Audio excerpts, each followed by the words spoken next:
Continuation of chapter 2, demand and supply analysis. So for this topic, we will be discussing all about supply.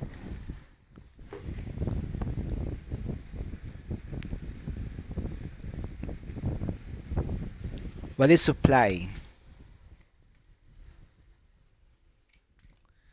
It represents how much the market can offer.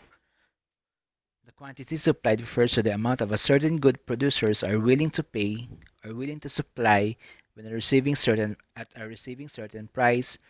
The correlation between price and how much of a good or service is supplied to the market is known as a supply relationship.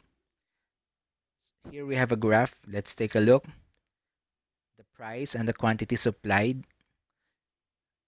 Nung the previous discussion, we talked about the correlation of the demand sa price.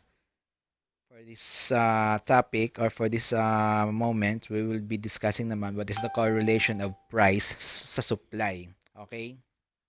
So, tingnan natin. As you can see here, class, this is the supply curve. This is supply line, the horizontal line. So, add the quantity supplied line, and this is the price line.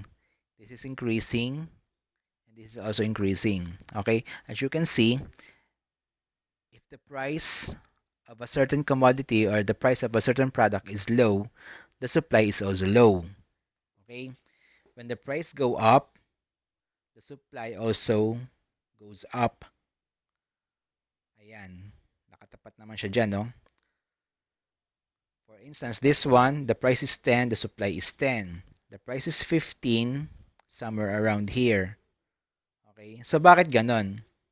Siyempre, ikaw, may-ari ka ng business, may-ari ka ng isang company. Pag maganda ang kuha sa'yo ng mga produkto, pag maganda ang presyuhan ng mga produkto, halimbawa, supplier ka, sabihin natin supplier ka, ano?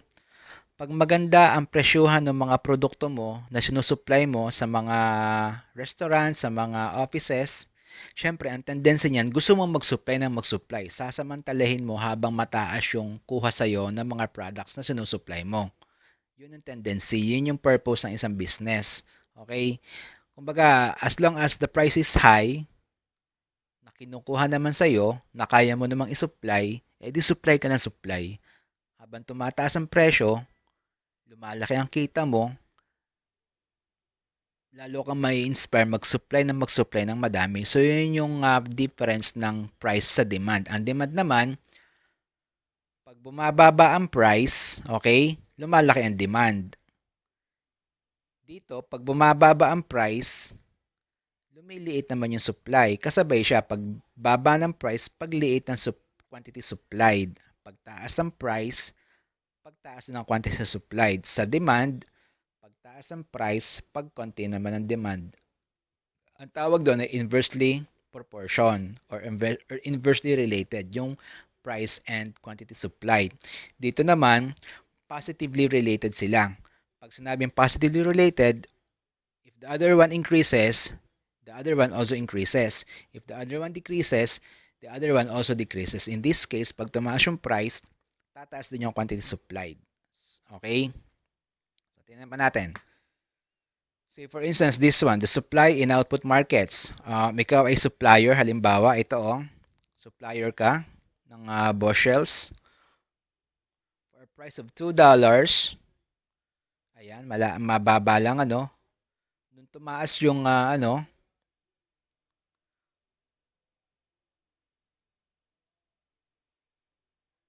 for a price, simulan natin dito sa mababa, ano. For a price of 5 pesos, ang sinusupply mo is 45 kasi ang taas ng bigayan. Ang taas ng kuha sa'yo ng produkto mo, definitely, may inspire ka mag-supply ng supply para malaki din yung kita mo. Okay? Pero, as we can see here, bumaba yung presyo, bumaba din yung supply mo.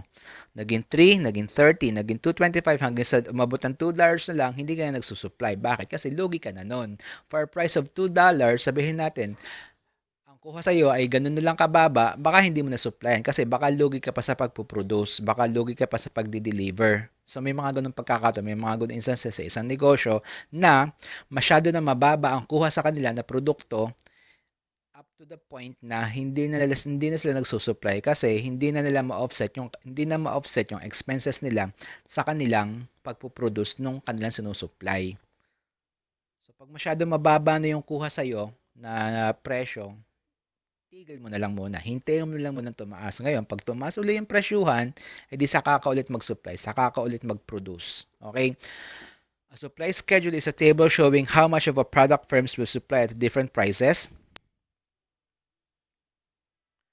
Quantity supplied represents the number of units of a product that a firm would be willing and able to offer for sale at a particular price during a given period. So, ano naman yung the supply curve at the supply schedule? So, ito. Ganun din class, no? Same as the one being stated here sa previous slide. Okay? As the price of a commodity increases, the quantity supplied also increases, but at the same time as the price of the commodity decreases, it will come to a point na baka hindi ka na mag-supply kasi masyado ka ng lugi nun. So sabi dito, what is the law of supply? As the price increase, quantity supplied also increase. Ayan. Okay? There is a positive relationship between price and quantity of a good supplied. Sabi ko nga kanina, positive relationship. Sa price at sa demand, okay? Sa price and demand, negatively proportion sila or negative relationship. The price increase, the demand decrease. In this case, sa relationship ng price and supply, they are positively relationship. They are positive relationship, okay? So, ano yung mga determinants of supply? Ano yung mga pwedeng mag-dictate kung pwede mong i-increase yung supply mo or bawasan yung supply mo? Tingnan natin. The price of goods and service. Sabi ko nga kanina, no? Pag mataas ang presyo pag mataas ang kuha sa'yo, definitely, magtataas ka rin ng presyo or magtataas ka rin ng supply para diretso yung pagkita mo ng malaki. Cost of production. Price of required inputs, technologies. Ayan, okay? So, how much is your cost of production? Baka naman na yung presyo na ibibigay mo or kukuhanin sa'yo or ipepresyo sa products mo, lugi ka pa sa production. Sa cost of production na gagawin mo. Yun nga, gaya dito kanina, ano? Gaya dito, ayan, naging $2 na lang. So, hindi na niya masupplyan kasi dun sa kuha sa kanya na $2, ay lugi pa siya nun. Okay, so wag ka na muna mag-supply. Malulugi lang na malulugi yung negosyo mo. Okay? So malaking factor din yung cost of production. Titingnan mo din, baka naman masyadong malaki yung iyong cost of production. Baka pwede mong bawasan para makasabay do sa presyo. And the last one is the price of related products. So yun nga, sabi ko nga sa previous slides, no? Yun yung mga alternative products na sinasabi.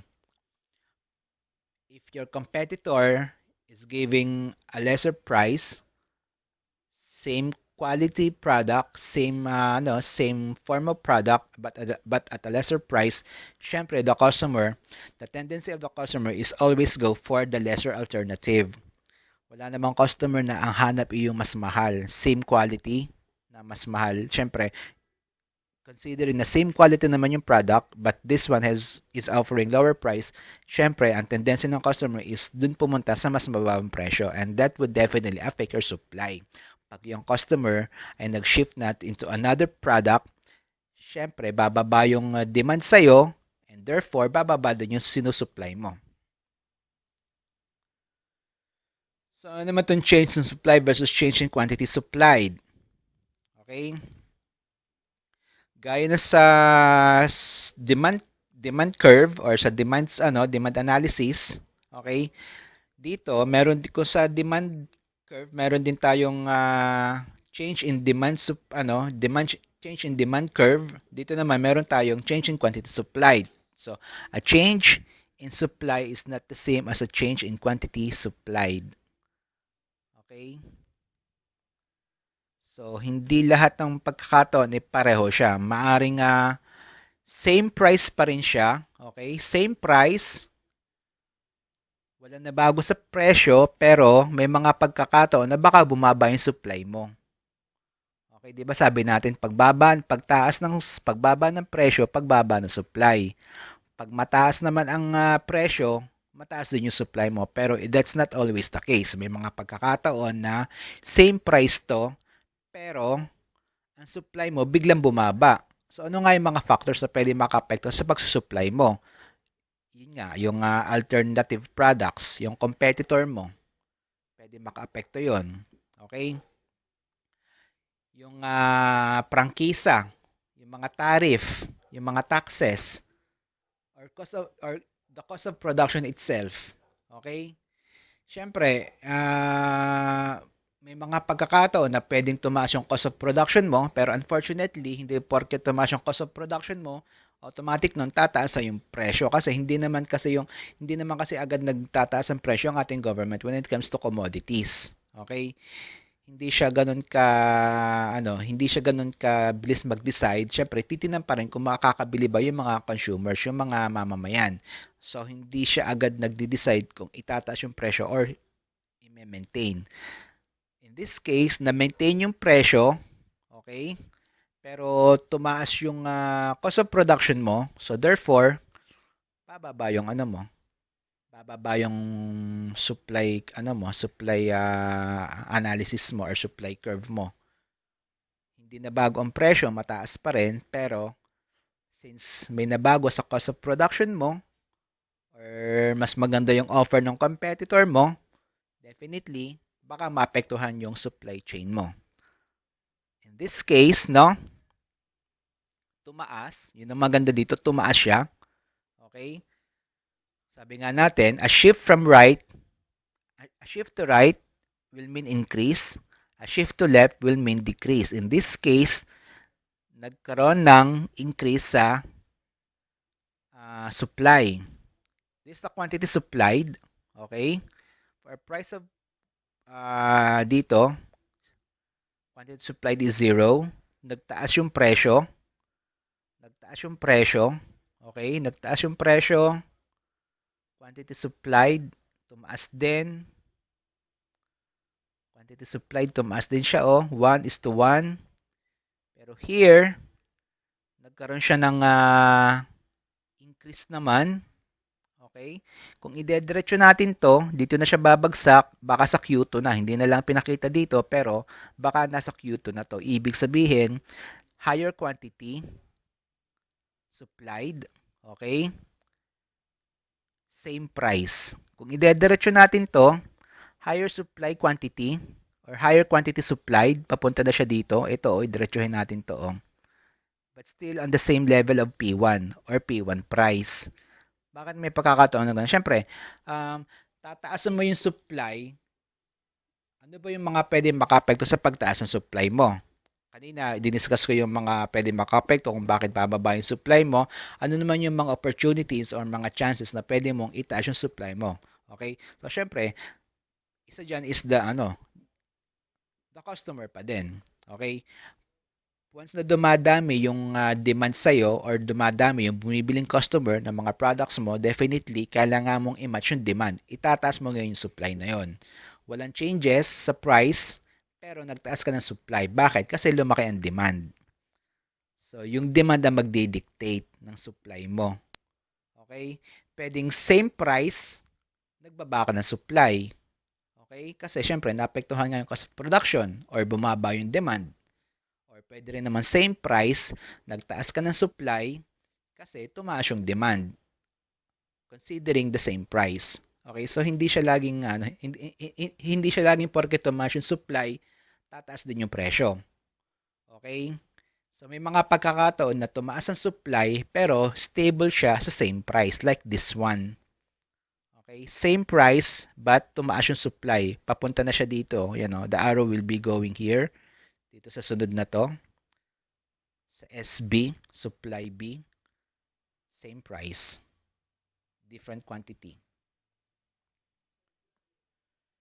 So change in supply versus change in quantity demand. When supply shifts to the right, sabi ko nga kanina, no, when supply shifts to the right, supply increases. This causes quantity supply to be greater than it was prior to the shift for each and every price level. So, okay, I already discussed that. So, ano naman yung mga change in supply versus change in quantity supplied? Change in price of a good or service leads to, it can lead to movement along the curve. Sabi ko nga, presyo, presyo ang isang pwede makaapekto sa supply curve.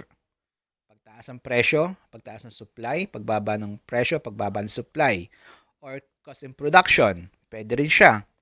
Input prices, technology, or price of competitor. Ayan, related goods and services leads to change in supply, shift of the curve. It can shift to right, it can shift to left. Okay? So, movement along the curve is change in supply. Okay? Along the curve, supply, shift of the curve, supply curve. Okay?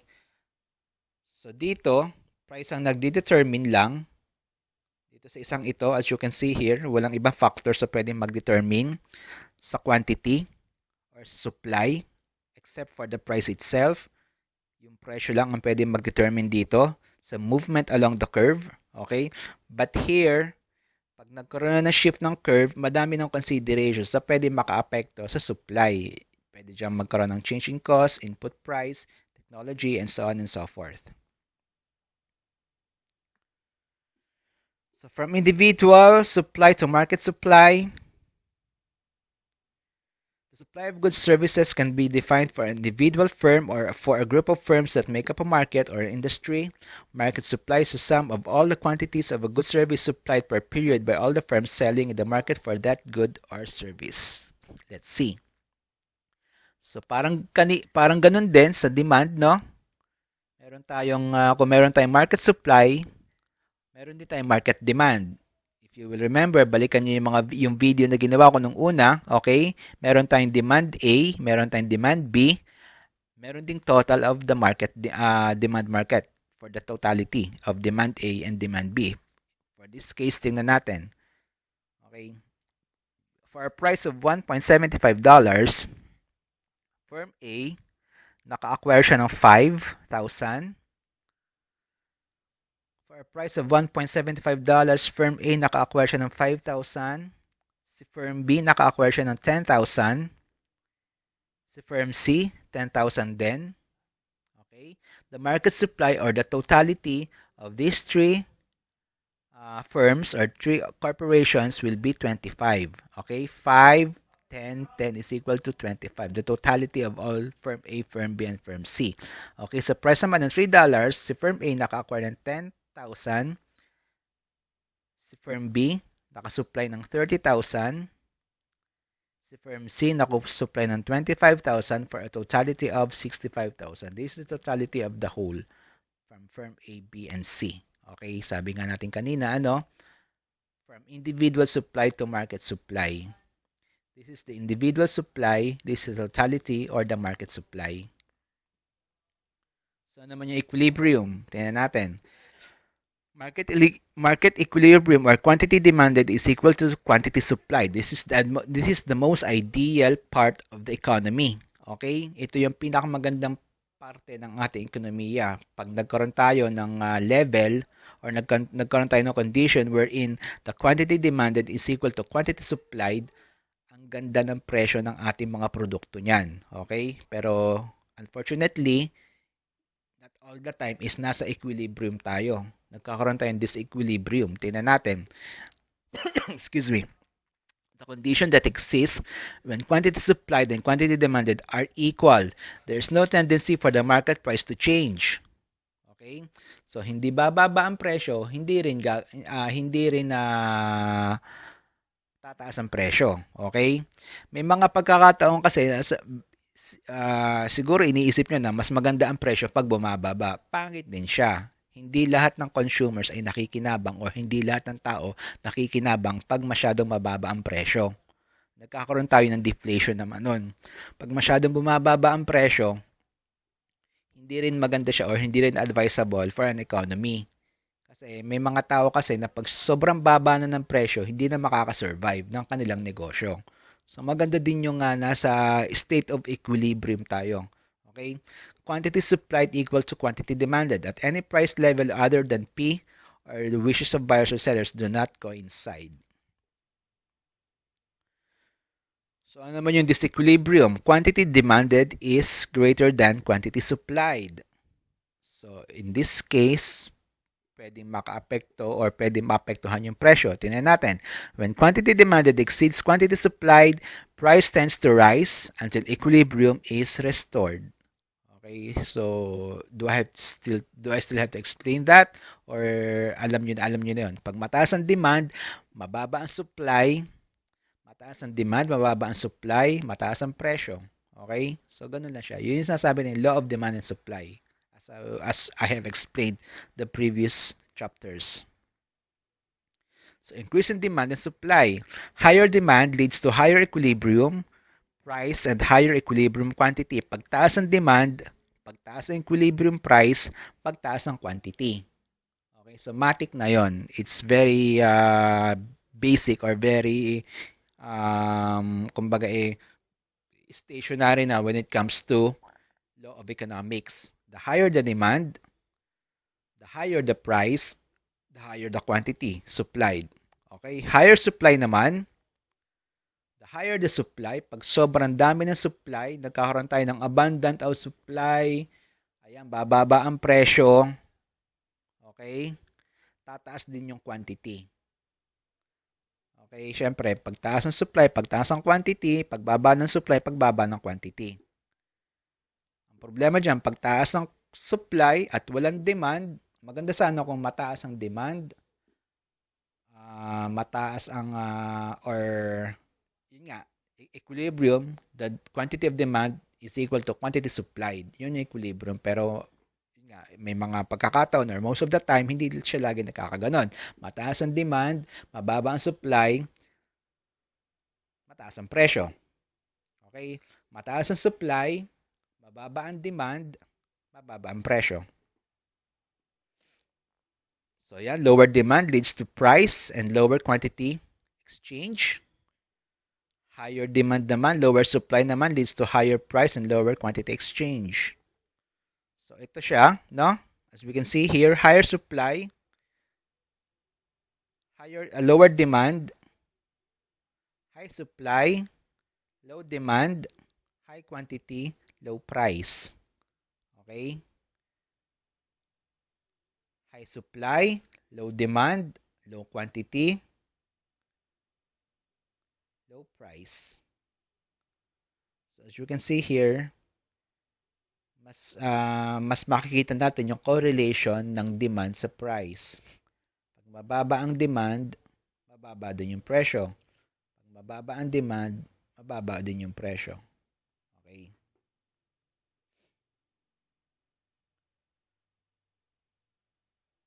So that's it, class. That's all for supply analysis.